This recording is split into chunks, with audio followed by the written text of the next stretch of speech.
All right, guys. Hey, welcome to the Get to 20K call. My name is Stephen Yee. I'm your host today.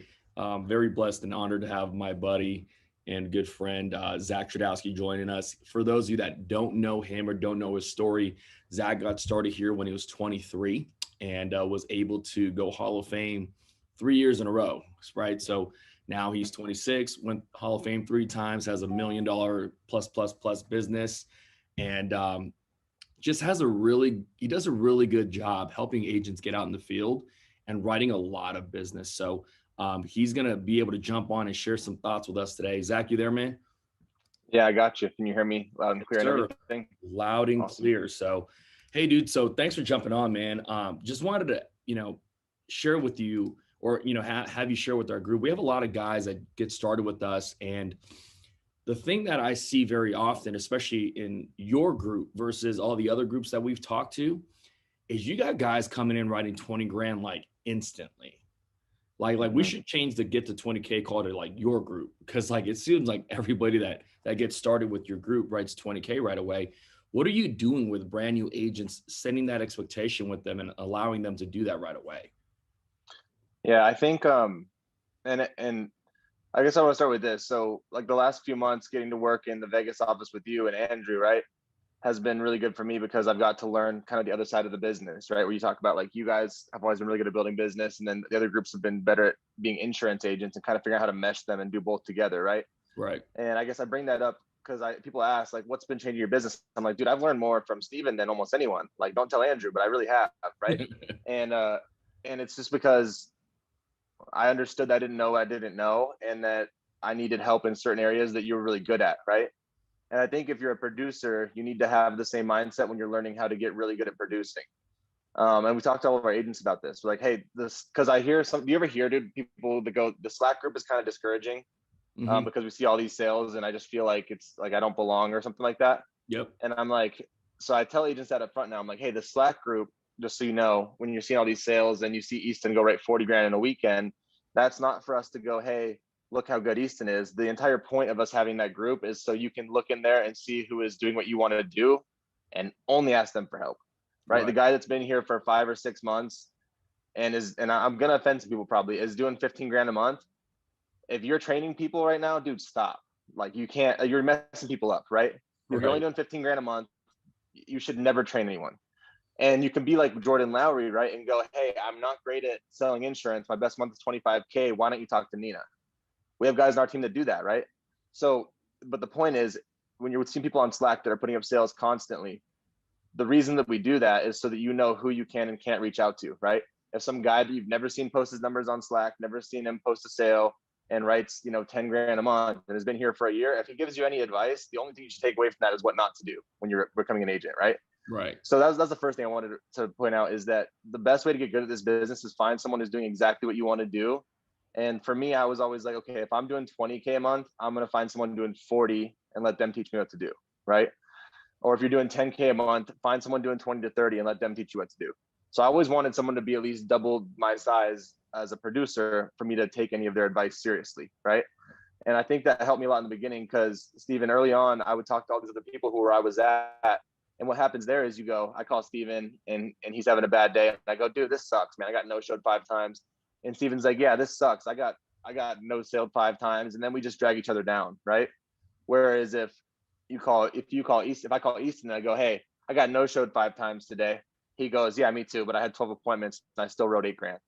Right. And it's a Right. different mindset. And you start learning what makes these people successful. There's no silver bullet, but you start learning the things that the characteristics and traits these people have. So that's the first thing I wanted to say, right? Is if you're trying to get to 20K, this is gonna sound brutal, dude, but anyone that you talk to that's not in your direct downline, that is not doing what you want to do, you have to cut them out, Right. because all they're gonna do is drag you down because they want you to stay where they're at, because they want to feel comfortable and okay that and they want validation that someone else doing 15K, that it's okay. And it's not okay, dude. If you're trying to make a multiple six-figure income, you can't be writing 10 grand a month. You're not going to make it, right? Maybe for a couple months you will, but then eventually it's not going to work out over the long term. So my mentality was, this is important for me and my wife. If I'm not going to go to medical school, I have to figure this out. And no matter if I'm friends, like good friends with some of these people, dude, I can't let them drag me down and ruin my chance at becoming successful here just because we're friends. And once I took that mindset, I started seeking out people that knew what they were doing. And like for me, that's a beautiful thing about Family First Life is it doesn't have to be someone in your group necessarily. Build a relationship, be respectful, ask for help, and people will help you, right? Like for me, Wayne Carr, who was on Tri-State and I was on Southeast, dude, I learned about everything about how to sell insurance from Wayne because I was selling 15 grand a month and he was selling 40, hitting Hall of Fame over and over again, right? And I reached out to him. I was respectful. I had like a list of questions and scenarios. I'm like, hey, can we schedule a call every Wednesday at like 10 a at it was at 7 a.m. Eastern time every Wednesday. So it's 5 a.m. my time when I was in Colorado, right? I was like, it's 5 a.m. my time, 7 your time. Can we schedule a call and go over, some scenarios every week? And then he really like kind of molded me and kind of transformed me into a producer. So that's the first thing I would recommend, right? And then I think the biggest thing for me, and you've heard Sean say this, right, is that I like to overthink things, but like what it allowed me to do was overthink everything and then figure out how to really simplify this business for a producer. Because that's how my brain works. It's very like it's very rigid for me, right?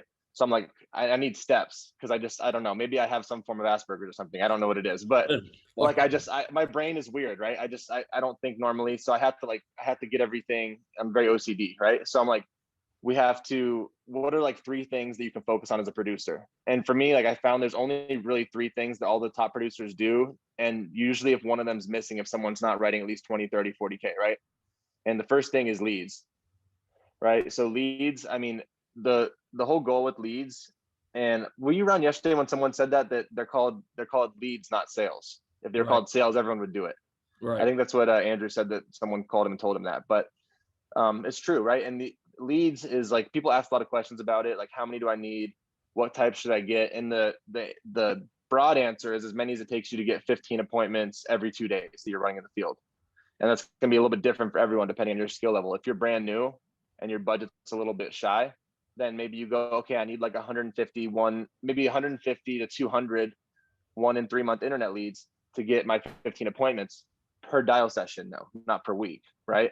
I think that's what people screw up a little bit. They go, oh, I got 150 and I'm going to try to work it for the next 3 dial sessions. It's like, no, you got 150 leads and it cost you $600, right? So you have to sell 1 to break even. Okay. So if you sell 1 to break even and you can figure out how to sell 3 of the older ones out of 150, then you're going to net over 100 grand a year. Right. So the point is, I guess, is that you need more leads than you think you need so that you're not stressed about working through them. And I know you've probably felt this too, dude. Isn't it the worst feeling when you have like 20 leads on your dial day and you're like, I got to get 15 appointments and the first 5 people tell you no, then you're like, now what, dude? Now I got to go perfect and that ain't going to happen.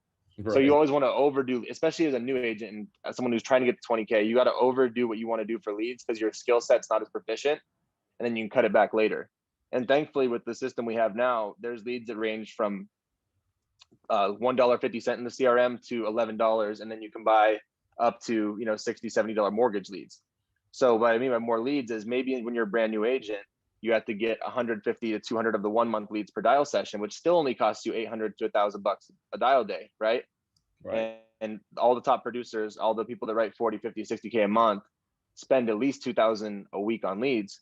You're spending only less than half of that, but you're getting a lot of leads to get your skill set better, right? So then what you do from there is, and this is what I like to explain to new agents, Stephen, is like, it's going to suck, right? When you're dialing all old leads. It's not going to be fun. You're going to have to make $500, $600, $700 in a dial day. But what you're going to do with that money is flip it over and build cash flow to where you can invest in other lead sources that are more expensive, right? Because the goal is to get to where you have some internet leads still, because it's a great bread and butter, and there's always tons of them around if you check the CRM every day, right?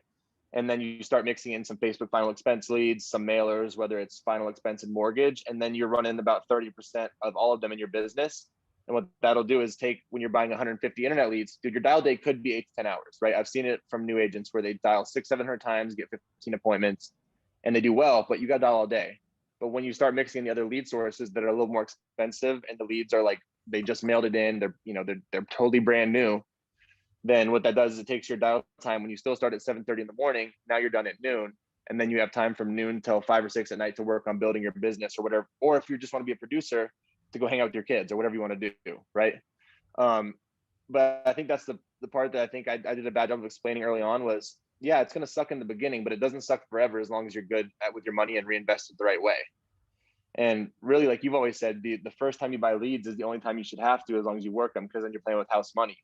So to get to that 20, 30, 40K a month, all your a month mark, because all you're trying to do is work really hard in the beginning when you're working off newer leads and you're learning, build cash flow, and then diversify your lead flow to where you have a lot of leads and you can start mixing in things like travel trips. But what a lot of agents that take a long time to get that 20K mark do is they spend a couple $100 a week on leads, maybe run 10 to 15 appointments a week, right? 3-4 grand. And then to buy the same leads again, do the same thing, buy the same leads again, do the same thing. And now you're at 15K a month and you're stuck in this cycle where you can't really ever get ahead, right? Where if you decide to go all in, and all in is not spending 5 grand a week on leads, dude. All in is just buying $700-800 worth of leads and working them till your fingers fall off, right? Down like crazy, not stopping until you have 15 to 20 appointments, no matter what, dude. It could be 9 o'clock at night. I'm like, dude, don't stop. Just keep going. You're going to find some people and you're gonna do whatever it takes. But if you're not setting the 15 appointments every 2 days, you might make it, but you might not, right? Right. Like you saw this last weekend, dude. Easton wrote what, 42 grand? Yep. I remember early on, dude, he was running 40 appointments a week and writing 2 or 3 grand a week. Now, most people would do that a couple of weeks and go, dude, I don't know if this is for me. But he was like, dude, I'm gonna figure this out because I'm outworking everyone, right? And then it got better. And then his learning curve went from where it would have probably taken him 6 months to a year to get good because his skill set was just it wasn't refined at all. He was pretty bad. He was pretty bad, dude. Like he was pretty bad when we started. But he ran 40 appointments a week. So he ran 120 appointments in his first 3 weeks. And then after 1 month and 1.5, that was a total disaster. After that, he was 30K every month forward, right? So I think that people can understand that all you're trying to do is just crush the learning curve, run as many appointments as you can early on, and you'll be at 20K. But if you try to dip your toes in, it's going to take forever to turn it around, right? So that's what I have as far as leads. Do you have any questions on that before I move into the next couple of things? Well, I wanted to talk. You said something about dial day, and this is what Trey has always taught me, which was on a dial day, you either have 2 things: you either have a lot of time or you have a lot of money, right? So you have a lot of money, you can buy the A leads, you can buy the good stuff, and your dial day is shortened because you have the better.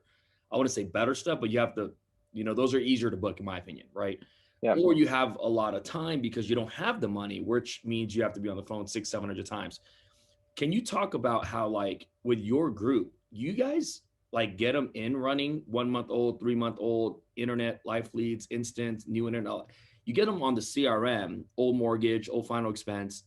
But once they start writing like 20, 30 grand, you go, hey, dude, we're going to transition you to get some like direct mail or like even mortgage final expense because it's more predictable, right? Like, do you think a brand new agent, like if you're in the business 8 months in and you're still running CRM leads, is that wrong? I think it depends on where you're at, but yeah, I think it is wrong. I think you should be on a different trajectory at that point, right? And the thing is, the amount you're going to spend, like where you're spending 1,500, 2 grand a week on leads, if you're spending that much, you'll be writing 40, 50K, right? And it doesn't really matter what type of leads you run, but what it will do is where it takes 150 of those leads, you can do it with, 70 internet leads, 30 Facebook leads, and 10 or 15 direct mail leads, right? Right. Accomplishes the same thing as 200 internet leads, but the leads are more expensive. So I recommend everyone start with the new ones. Even if you have money coming in, dude, I still say you should definitely work some of the older ones so that you refine your skill set, right? So that you don't feel like you're throwing money away. But yeah, definitely and the cost doesn't go up, right? Even though leads are more expensive, you get to buy less of them, right? Right. So like this is kind of the formula I've always used for it. So with direct mail mortgage protection leads, you should be able to set about 75% of the leads you get in. Okay. If you look at final expense mailers, you should be able to 60 to 65% of those leads you get in, you should be able to set appointments with. Facebook final expense should be 40 to 50%. And then internet leads should be somewhere between 10 to 25%. So then if you take those numbers and then just kind of backtrack it, it can tell you how many leads you need from each lead type to be able to set your 30 appointments a week, right?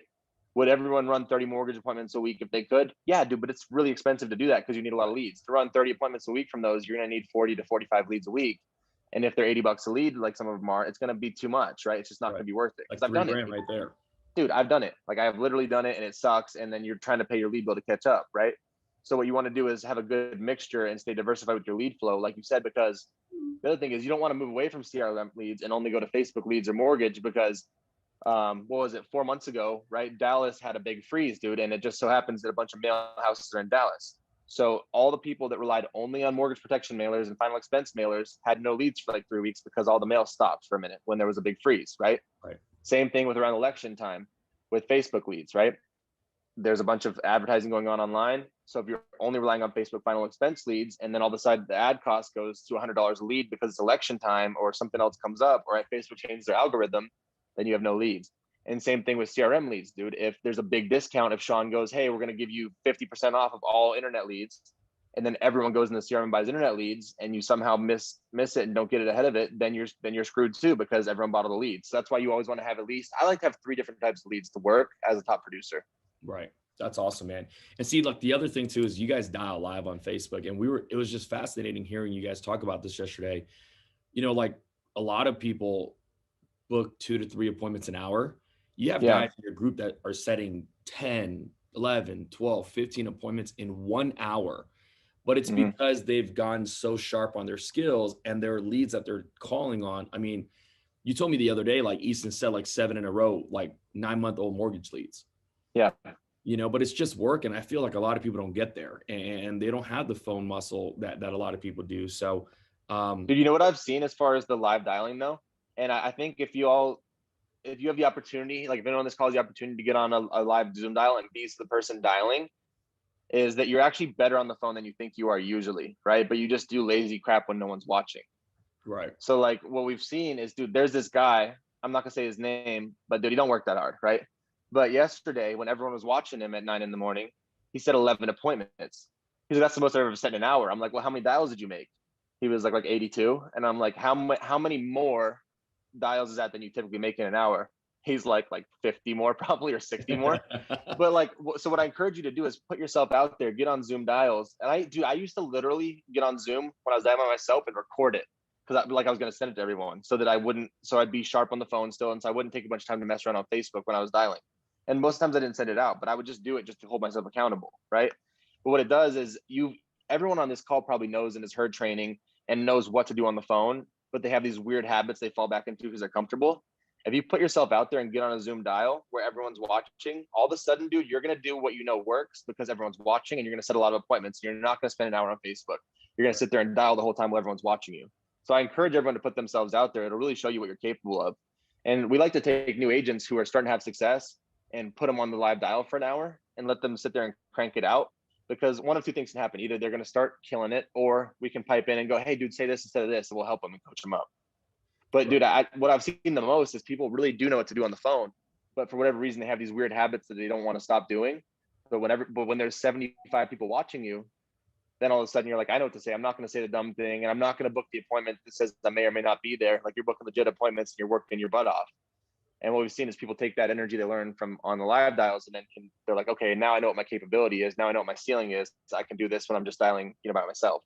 Sweet, dude. Let's dive into your in-home, because, the other thing too is you're 23 when you started, and you wrote Hall of Fame year 1, year 2, year 3. You wrote $1.7 million in 3 years. You had to be, did you have sales background, or like, how did you learn how to do that? Because, a lot of people struggle with the age alone, right? Yeah. Saying, I'm young, I'm sitting down with someone that's 50, 60 years old. Why are they going to listen to me? Like, how did you dominate the in-home presentation? Yeah. So for the biggest thing for me there was 2 things, dude. I didn't like overcoming objections, and I hated if I didn't have control in the home, because a lot of people took control right away because I was kind of timid, like very timid when I started. Right. So what I worked with Wayne a lot on was, I'm like, all right, how do I get good at getting control in the home? And how do I get good at avoiding the objections I don't want to overcome? So what I would do is I would literally take a notebook in the field with me and take notes, Steven. Like, I'd be like, this is what happened in this appointment. And I would take notes on what happened. And then whenever I was talking to someone who was going to help me out, I would have them help me figure out how to prevent those objections from coming up. So like a good example is, I want to think about it a lot, and I need to check my budget, and we want to shop around, right? So what I did is, those are like the 3 most common objections. Whatever your 3 most common objections are, find them out, get with Steven or myself or someone, and then figure out how to put something in the beginning of your in-home to avoid those objections so they don't ever come up. Right. And what killed 2 birds with 1 stone, hold on, dude. Sorry, someone's calling me. Can you still see me on here? Yep, I see you. Okay, cool. I don't know why I did that on my screen. It made it all small. Dude, now my ADD, and now I can't figure this thing out. Okay. Sorry, you don't have to be very smart to do this. I get distracted in a second. Someone was calling and made my thing all small. So anyways, so I'm gonna put my phone on airplane mode. Okay. So um what killed two birds with one stone on the in-home for me was having really good structure and setting it up the right way, right? So the way I'd always start out my in-home was very simple. I just go, Steven, I assume it doesn't matter this for all lead types, right? Steven, I assume that you filled this out, whether it's internet lead, Facebook, mortgage. I assume you filled this out because you want to make sure if you pass away that you're not going to leave a burden on somebody else. Is that correct? Right. I used to ask people, hey, Steven, tell me a little bit about why you filled this out. And like yesterday, Rob said that's how he does it. And I'm like, dude, I got smoked when I did that because people had no respect for me. Yeah. So I'd ask that question and it's, dude, there's only one way to answer it, right? So I assume you filled this out because you wanted to make sure you weren't going to be a burden on someone. Is that correct? And right. Steven go, yeah. I go, okay, Steven. So if something happens to you, who'd be the beneficiary? Who are you looking to make sure you don't leave anything on? Let's role play it real quick. So your wife, okay, got it. Awesome, man. How long you all been married? Almost 3 years. Almost 3 years? Okay, got it. You guys got kids or anything? Yep. One here and one on the way. Got it. Is she working or anything, or is it just you working at the time? Stay-home mom. Got it. So like if something happened to you, I guess it'd be pretty hard for her to be able to pay for everything and maintain your guys' lifestyle right now as you currently stand, right? Yeah. Got it. I mean, is that kind of what your concern was, that you don't want to leave her in a spot that she's, really compromised and your kids are in trouble where they can't, go to college or do anything moving forward, basically? Yeah, that wouldn't be good. I like that question, by the way. But yeah, yeah. That wouldn't be good. Got it. Okay. Well, that makes sense, dude, as to why you have me out here. So I'm going to keep this pretty simple. What we do is we work with a whole bunch of different carriers. Okay. And I have this client suitability worksheet, which is, and dude, I know there's a bunch of different worksheets out there. I always use the one that was for mortgage protection for every appointment. That's just me. Whatever you guys do, keep doing, but that's what I always did. Dude, can you talk about that? Because like new agents are like, I need the credibility sheet and I need the carrier sheet and I need the client profile. I'm like, dude, no, you don't. You just need a financial inventory, dude. Yeah, that's all I had with me. I said we work with all the best carriers in the space, all the A-rated carriers. So what it's going to allow me to do is, based on this client suitability worksheet, is ask you a few questions about your finances, any debt you have, your health, and any insurance you currently may or may not have. Based on that, insurance is all state regulated. So it's based on your age and health, Stephen. So what that means is, I've accessed all these carriers. So based on how you answer these questions, I'm going to be able to shop around for you and figure out the best possible scenario for you and your wife. Okay. Does that sound fair? Yes, sir. Okay. And then, Stephen, I'm going to shoot you real straight, and I'm not going to be salesy or horse and pony show or anything like that. And I'll be respectful of you, but can you do me one favor in return? What's up? When we get to the end, can you just either tell me that you want to proceed or not, and not tell me you want to think about it? I won't be offended either way, but I just need you to tell me yes or no at the end. Does that make sense? Yeah. And again, I'm not going to be offended, dude. I'm just here to help, but I just can't take that you want to think about it. Is that cool? That's cool. And that's literally how I'd ask like 3 times, and they'd go, yeah, that's fine. No problem at all, man. And I'm go, okay, cool. So now what we're going to do, like I said, is we're going to go through this inventory sheet. I'm going to ask you some questions. We're going to figure out and shop around for you. I'm going to get some numbers put together. We're going to pick one out or not, whatever you want to do. And then we're going to submit an application to the carrier, and they'll tell us if you get approved or not. Does that all sound fair? That sounds fair. So I'd set it up like that, dude, because I always thought of it like I had the background of where I was going to be a doctor, right? Or go to medical school around the line. And I was thinking about it one day. I was like, that would be really weird. Like if you walked into the doctor's office, right? Mm-hmm. And they didn't ask you any questions. And then all of a sudden he was like, here, bend over real quick. And then he just took a big needle and just shoved it in your butt, right? You'd be like, dude, what the hell are you doing? Right? But like, I know it's an extreme example, but that's how clients can feel if you get to the end and then you go, okay, which number do you want to do? And then grab me your checkbook. They're like, dude, they just got a needle in the butt, right? Because they weren't expecting it. But if the doctor comes in and goes, Steven, you have this really rare disease. It's really scary. You're going to die, but I have this shot. And if I shoot it into your butt cheek, you're going to live and you're going to be totally fine. And it's going to hurt. You'd be like, okay, let's get the shot done, right? Right. Because they set the proper expectation. But you're going to be mad even if it's going to save your life and be good for you. You're going to be mad if they don't give you the heads up that it's coming, right? Right. So that's how I always try to think about setting proper structures so that people know it's coming, and then they don't feel like you're some sales guy trying to slide one by them. Right. Because my whole goal with in-home, dude, was just to relieve sales pressure and just order take, right? So then do you want me to go a little bit through more of the in-home stuff? I mean, the other thing is, do you build any rapport or do you just go right into it? Like, how do you do all that? So how I started it with you is how I started. I build Right. rapport when I'm talking about your wife and kids. And then, so when we're going through the inventory sheet, I'd go, okay, Steven, and Steven, Steven, what do you do for work? I coach high school basketball. Awesome. And that's where I build rapport, right? Awesome, man. What age kids do you coach? Is it the varsity or JV team? Varsity. Were you pretty good at basketball when you were No, younger? no. Me neither, dude. I know I'm like tall, but I can't. That's one sport I never figured out. I could dunk it, and that was about it. That's all I had, dude. So, Right. and I would travel the whole way, and you would probably still smoke me because and I'd build rapport, right? I'd make them feel good about what they were doing. If they said they were a plumber, I'd be like, dude, good for you. That's hard work. I'm a big wuss. I could never do anything like that. And then one other thing, dude, is if the husband is standoffish, which I got sometimes because I was a younger guy and I'm a little bit bigger, right? So like a lot of times the husband would be standoffish towards me. I think just male thing. So I got this from Sean too. I would look at the wife and I'd go, man, I bet you feel pretty safe like walking around at night with him, right? And then this is like when we're into the inventory sheet, right at the beginning. If he's sitting there like this, Right. and like looking at me like sideways, like F this guy, I'm like, so this is how I always got past that. I'd go to the wife, like, I bet you always feel pretty safe walking around with him at night. They go, what do you mean? I'd be like, I don't know, man, but if I was walking down a dark alley and I saw him, I wouldn't want to be in that dark alley because he'd beat the crap out of me. Right. And it makes him feel good. It makes her feel good, dude. Takes all his defenses down. He laughs and he goes, then he's and he feels good about himself, like he's the man. But I used to run into that a lot, dude. Like younger guy, in my house, like so if you're having trouble diffusing that, that's what I always use. Different stuff works for different people, but yeah, dude, it worked like a charm too. All of a sudden you'd see him relax and laugh with you and go, I don't know, you're pretty big. I'm like, dude, I don't know. I still wouldn't mess with you. I think you could take me. Like I'd be pretty scared. Right. And then you're open up, right? So like that's what I'd always do to try to get, I wouldn't proceed past the job part of the inventory sheet until I felt like they were comfortable with me. So I'd go through, ask them about their job, try to build a little bit of rapport there. Okay, Steven, how much do you make a month? You say, $4,000. I'm like, wow, man, that's awesome. Congratulations. It sounds like you're doing really well for yourself. And I would just try to build them up during that part of the appointment, right? And just make them feel good. Like, oh, wow, you guys are killing it, huh? Like, and if it's a mortgage, is this your first house? Yeah.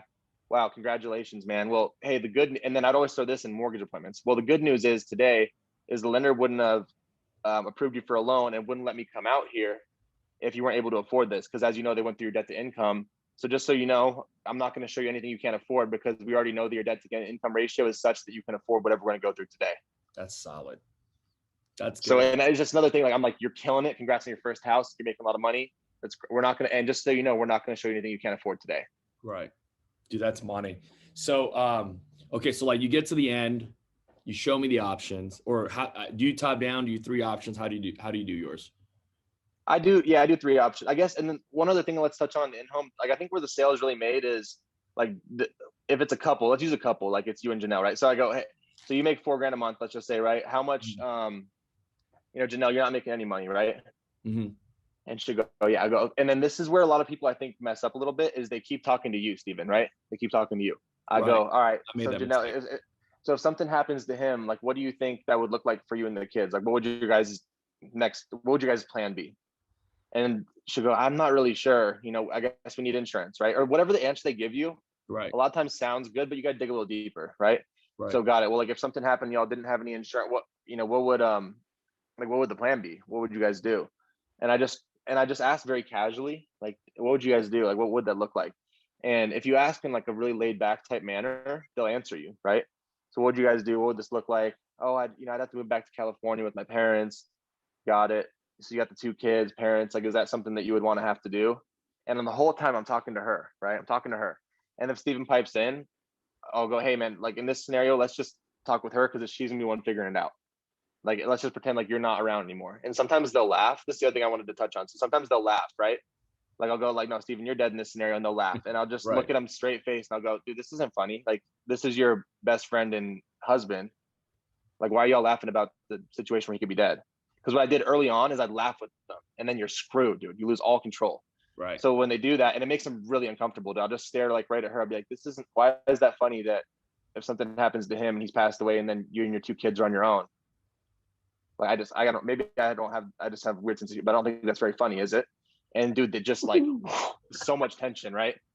And then because they'll laugh a lot, and I used to get screwed up there because I laugh with them. But if you can just bring it back to where it's serious, then they'll go, no, yeah, that is serious. And they're like, you can tell that they feel it. Right. I'm like, that's not funny. Like, what? Like, this is like, you guys have been married for 3 years. You said she's your best friend. It means everything to you. Why are you laughing about if you're dead and leave her with no insurance? That's not fun. I mean, I know we were joking, but that's not funny, is it? Right. And then all of a sudden it's very serious, right? And then we can proceed to the rest of the appointment. And, you know, I'll lighten it back up a little bit, but I'm like, this is not what we joke about. It's not funny when someone dies and leaves the family in a bad spot. And then, so to answer, so I think that's where the sales made, though, is when you go through the income, especially when it's a couple, is you have to really dig in there and figure out the person that's going to be in trouble, or both of them, what it looks like without the insurance, right?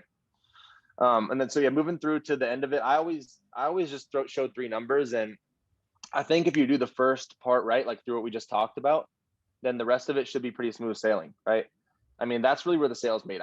So like, I guess, hold on, let me back up, dude. Sorry, I'm all over the place. But when we get through that part with him, so, okay, Steven, so it's definitely a non-negotiable. If something happens to you, we need to cover the whole house at least, right? Probably need more insurance, but we're here today, so let's make sure the whole house is covered. Is that fair to say that we can't not do that? Yeah. I'm closing them there, dude. I'm like, it's fair to say we can't leave her in that situation that we just talked about, right? Yep. So and especially if I know they can afford it, I'm like, so we got to cover the entire mortgage, right? Yep. Or whatever, if it's a life appointment, we got to cover X debt or Y debt, or she needs the 200,000 to live on, right? And I get them to agree right then. Yes. Okay, got it. And then if something happens to her, what would you do as far as childcare? Like, do you have people that can take care of the kids? Are you gonna need some money to help with that while you're working still, or what would that look like? And then they'll tell me, yeah, I'd probably need some money. Okay, all right, so let's do this then. We're gonna definitely cover the entire mortgage on you, because that sounds like priority number 1. And then if there's money left over in your budget, we're gonna take some of that and get some insurance on her, so that if something happens to her, that you have some money to help out with childcare and that sort of stuff. Does that sound fair? That sounds fair. And then after that, I'll go through the health stuff and then figure out from there, which product we're gonna go with. And when I show them, like in this scenario, if it's a final expense appointment or something like that, and they need some burial coverage, I'll usually show 3 numbers. But in that scenario, I'd probably show Steven the whole mortgage with the cash back, whole thing. And then I'd show Janelle maybe like 50 or 100,000, right? And be like, so we definitely gotta do this, right? Yep. Okay, cool. Now, do we want to do one of these 2, or do we just want to cover what we need to cover today? Right. Just I'm not even asking them, dude. I'm just like, you guys already told me we have to do this one. Right. So let's plan on getting that one done. Then what about over here? Do we want to add something on for her or not? Yeah. Dude, that's good. Dude, that's solid. So when you do that though, like, see, one of the things that when I watched you talk about this in person the other day, you were saying like so many people neglect the spouse that doesn't make the money, but she plays all the roles at the house. She plays chef, she plays babysitter, she plays, daycare. She does everything. And it's like so many of us men always sometimes forget that that's a 6-figure income job in and of itself. Right. You know what I mean? So like, that was golden, man. Cause I was listening to that and I was like, dude, I left that on the table all the time. Cause I was like the idiot that you were talking about. Like, I was like, oh, cool. You don't make no money. Let's cover the guy that does. Right. Like that's golden. I can only imagine how much extra premium you get because you're covering husband and wife. So cool, dude. You were talking about too, when you were slowly transitioning out of the field, that all the business you wrote stayed on the books. Mm-hmm. The persistency was so much stronger. Can you kind of talk about that? Because we have a lot of agents that, they're flirting with persistency issues. Yeah. Yeah. And I had them early on too. Like, in full transparency, my AmeriQuote persistency at one point was like 66% for 14 months. It got way down. And I mean, that was, it was like right a year after when I first started. So, I mean, dude, it happens. Anyone who's on here, it happens, but if you stay there, they'll terminate you. Right. So like, it's a dangerous game to play. Right. So like, you want to work on getting it better. And what I found when I was going to get out of the field, because now I look at my 14 month and it's like 76%. So it's gone way up, dude. Because that was only in 2018 when it was that low, or beginning 2019 when it was that low. So it's gone way up since then. Right. And what I found when I went to get out of the field, like you were talking about, is I was like, okay, I'm getting out of the field. I'm not trying to do a chargeback. So I'm getting out and we're trying to go to $1 million, $2 million, $5 million by the end of the year. I can't be focused on that. It's going to take away mental energy. So when I was closing people, I'd be, okay, that one definitely makes sense, right? Is there any reason you can't afford that? Like if something comes up, Christmas time, you lose tire, anything like that happens, like there's no reason you're gonna drop this first, right?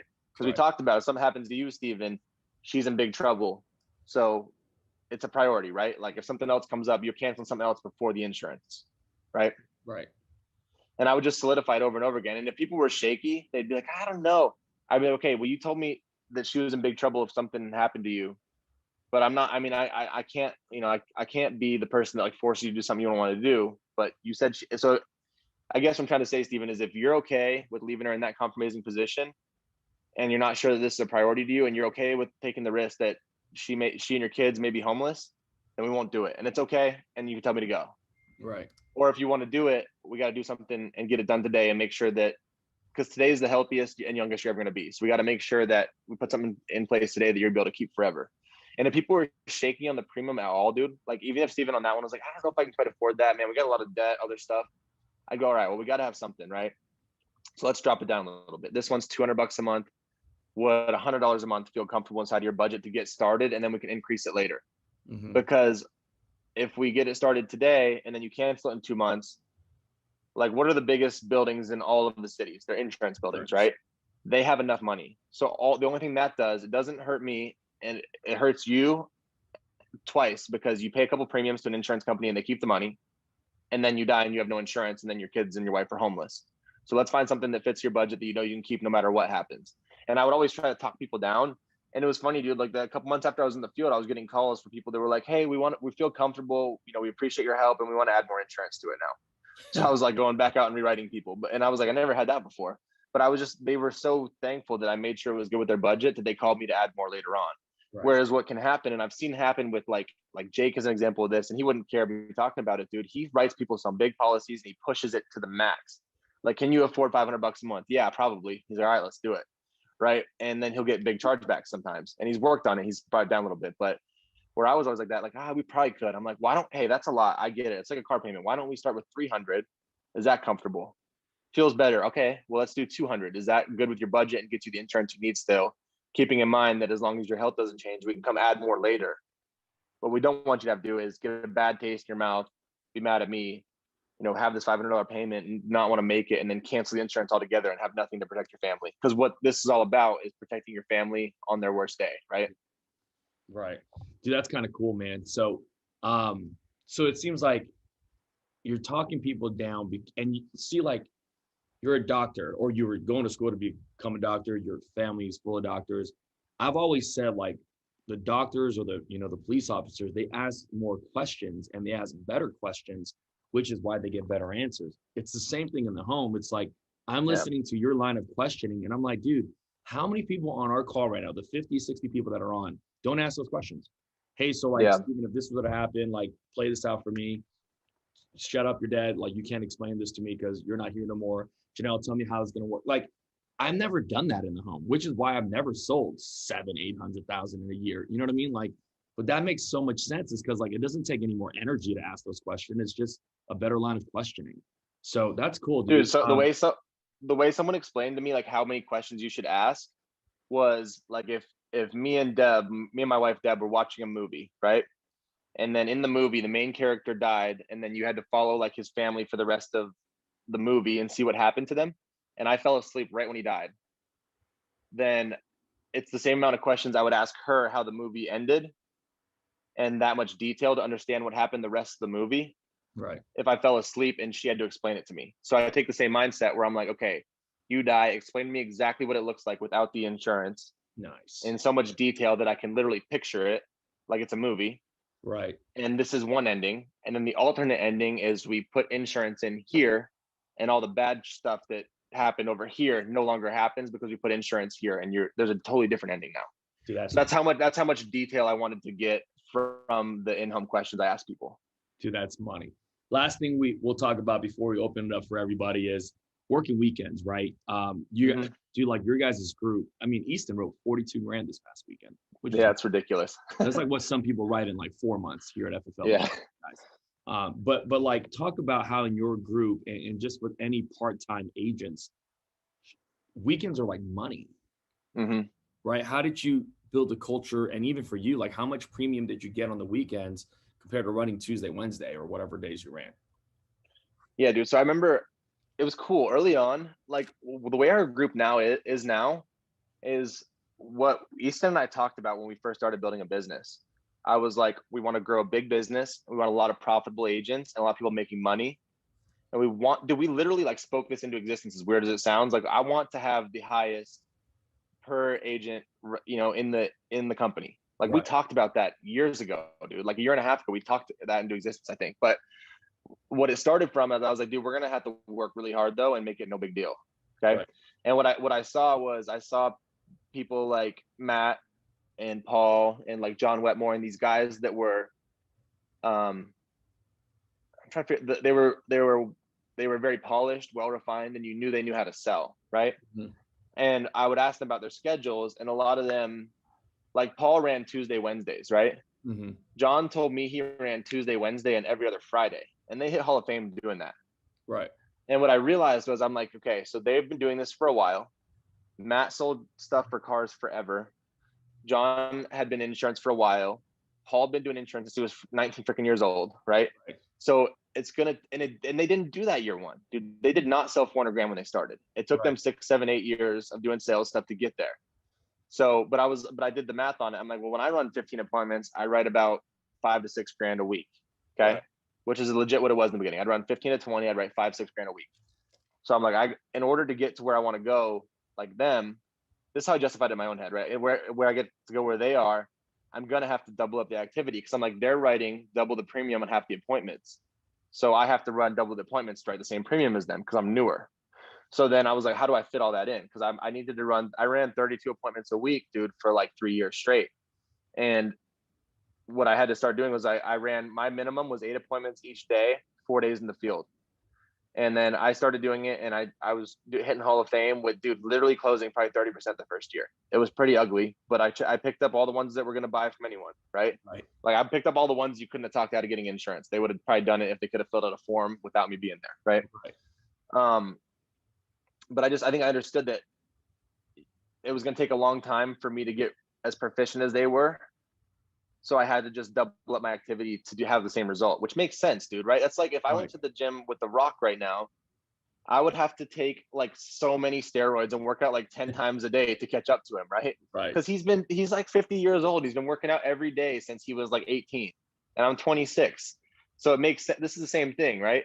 So what I'd have to, in your version of steroids and working out twice a day or 7 times a day, is being able to run an extra 2 days in the field that most people won't do. So what happened was we started doing that, and then I started doing it, and then Easton started doing it, and then other people were like, they're doing this and making this money, so I have to do the same thing to make the same money, right? And there's just kind of the culture we built in where it was like, okay, everyone works weekends. And then I started talking about it. I'm like, dude, and it's true. I'm like, I liked running Saturdays because if I had nothing to do on Friday and Saturday night, I'd start drinking on Friday and stop drinking on like Sunday night, and be a Right. total disaster.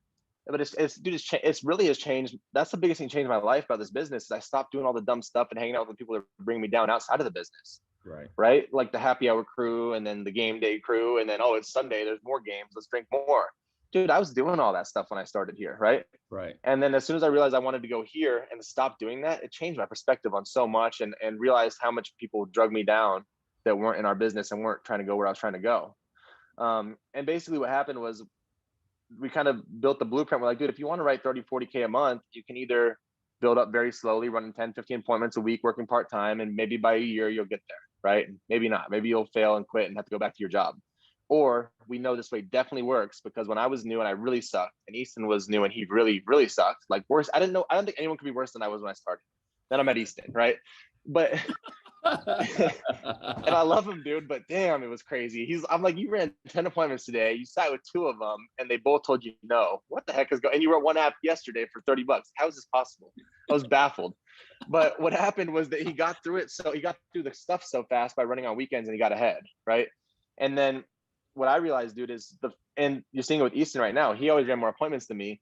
Last year, he wrote I think he wrote over 700, almost 800 grand last year, right?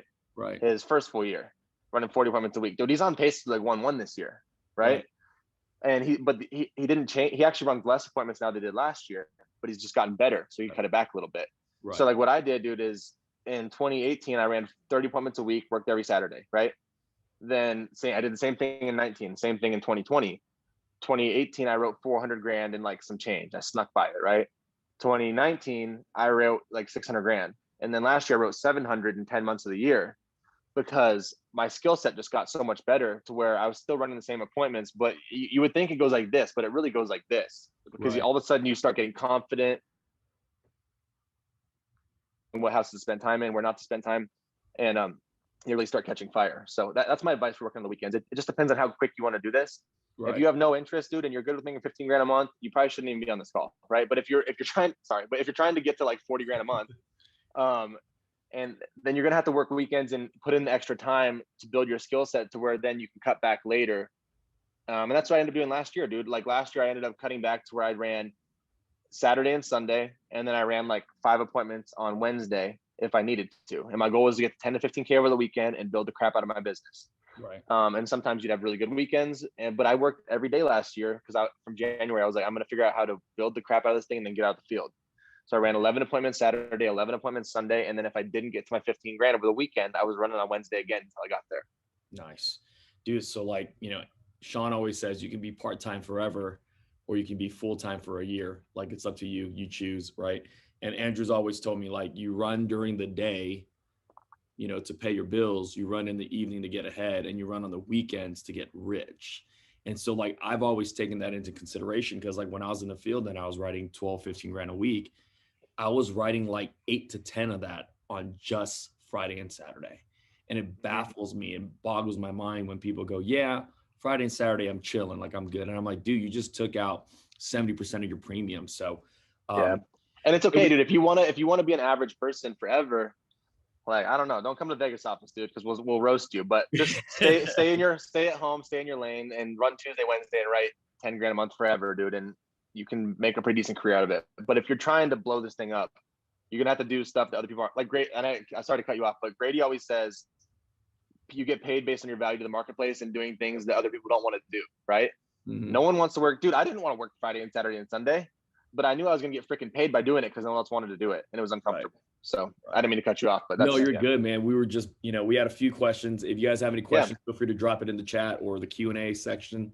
One of the questions that Brandon asked earlier was, you hire a brand new agent. What is your step-by-step? I kind of seen this. I mean, you get on Zoom and you get them to buy leads right away. Can you kind of talk about that? Yeah. So if Steven's hired right now, I go, okay, hey, Steven, what I need you to do today is I need you to go finish Surance Bay and then let me know as soon as you're done with that, and we'll give you the next step. Okay. You're going to do, or I guess it's HCMS now, or whatever it is. Right. Right. Hire good staff. They'll do all that crap for you, but I need you to finish contracting today. So you're going to do Prosperity, which is a separate contract. And then you're going to do all the rest of the carriers. The reason for that is Prosperity is going to contract you in 24 to 48 hours. Right. So today's Monday. Okay. So you're going to get all your contract done today. E&O, everything they need, you're going to get done today. Tomorrow, you're going to let me know. I'm going to get you our new agent training.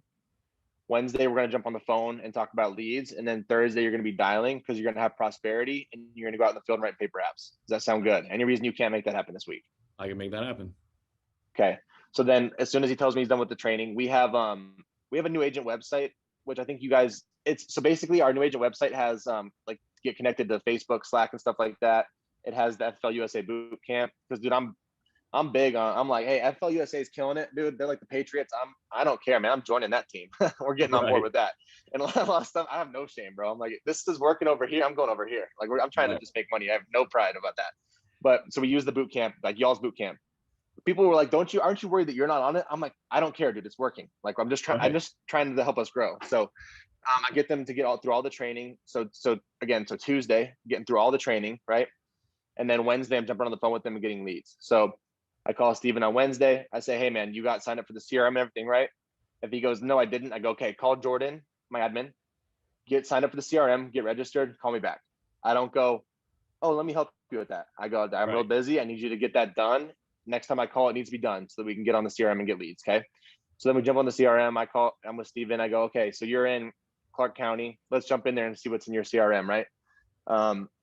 And I literally look at it. I go, okay, cool. So there's 150 3-month leads. There's 86 1 month. There's 10 new and 10 instant. So what I want you to do real quick is, and this is so that I can show you kind of how to print them and how to organize them. Can you go buy all the 1 month instant and new internet life leads on there for me real quick? Yep. Get you about 120 leads for your first dial day. And a lot of people will go right now. I'm like, yeah, just do it real quick because I want to go through and be able to show you, how to organize the leads and everything. Just let me know once you got them bought.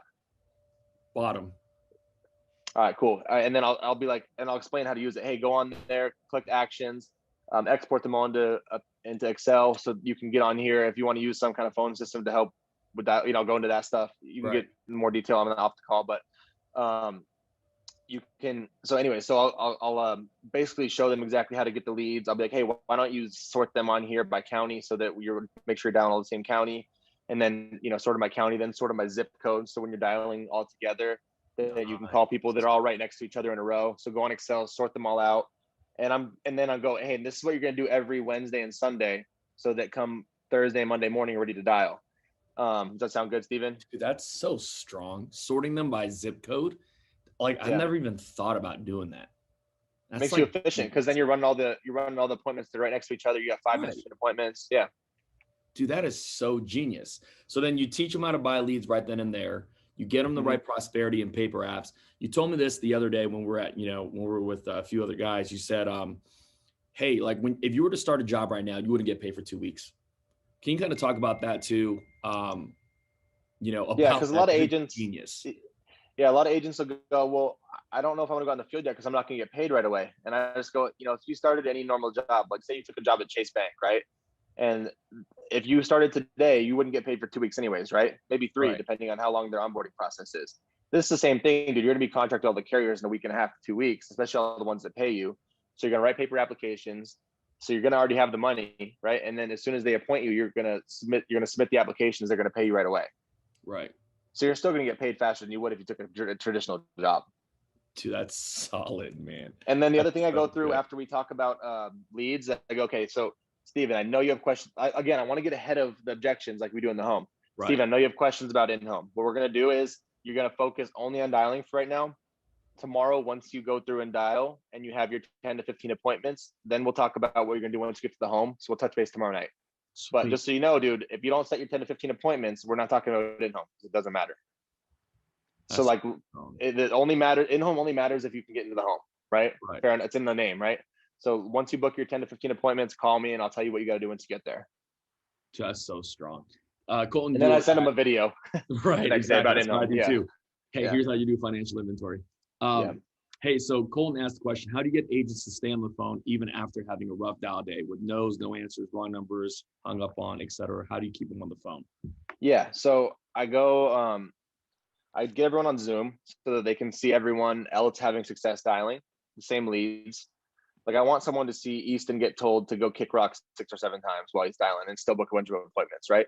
I want them to see that and and I also, go, so for your dial day tomorrow, just so you know, Steven, when you're new, it's probably going to suck. It's going to be pretty miserable, right? To make the first day, like, did you play sports, football, or anything? Yeah. Like when you did the first day of 2 days and you couldn't walk for a day after, that's how it's going to feel tomorrow, probably. You're going to make 500 or 600 dials. You're going to get told no a bunch of times. It can mean wrong numbers. All kinds of stuff's going to happen. All I need you to know is all that matters is if you can just get through all the BS to set your 10 to 15 appointments, but it's probably going to suck, dude. It's your first day at a new job. So you just expect it to suck, right? You may have to make 500, 600, 700 dials to set 8 to 10 appointments, but you'll get better as we need to know. And the reason that's an extreme example, right? It's probably not going to be that bad, but I want to prepare them for I don't want to go, hey man, you're going to dial for a couple hours and set 15 appointments. Because if it doesn't happen, then they hate me. But then if I tell them they're going to make 500, 600, 700, 800 dials, they're going to get told no a lot, get yelled at, the wrong numbers, the whole thing. Then if they dial 400 times and set 10 appointments, dude, then I'm a hero, right? Because they're like, oh, he prepared me for this, and it actually is better. Like he's an idiot. He must just suck. If you do it the other way, then it's worse. Then they don't trust you anymore. Right. Undersell and let them over deliver. That's money, dude. Cool, dude. Hey, so I appreciate you, man. This is great. We're gonna stream this Facebook Live tomorrow, man. As well for those that don't jump on. That's their problem. But dude, thank you so much for throwing the value for our group, man. If there's anything we can do to ever return the favor, Zach, I appreciate you, man. Like I seriously do. Like this is gold. Like this is the call that we send to all brand new agents, and like this is the only call we send to them. You know what I mean? Awesome. Like, this is how you set the example, and this is how you have agents write the premium that they write. For those of you that don't know, like Zach has the highest issue paid per writer in the entire company. His average agent does like 14 grand a month, and it's not like he has 3 agents that does it. He, like last month alone, Zach had 137 writers do 1.8 million. We as a group had 133 writers do 1 million. They have 4 more people do $800,000 more. That's what I mean by like, we have to teach people how to sell insurance because people that make money do not roll debt. You know what I mean? So, and they stay here because they're making money. Like they can't leave. So Zach, thank you again, brother. I appreciate you, man. I owe you lunch later on. But thank you again for dropping the nuggets with our group, man. We appreciate you. Thanks for having me on, dude. I'm always happy to help, and you've done a lot for my business, so I appreciate you, man. Sweet, brother. See you soon, man.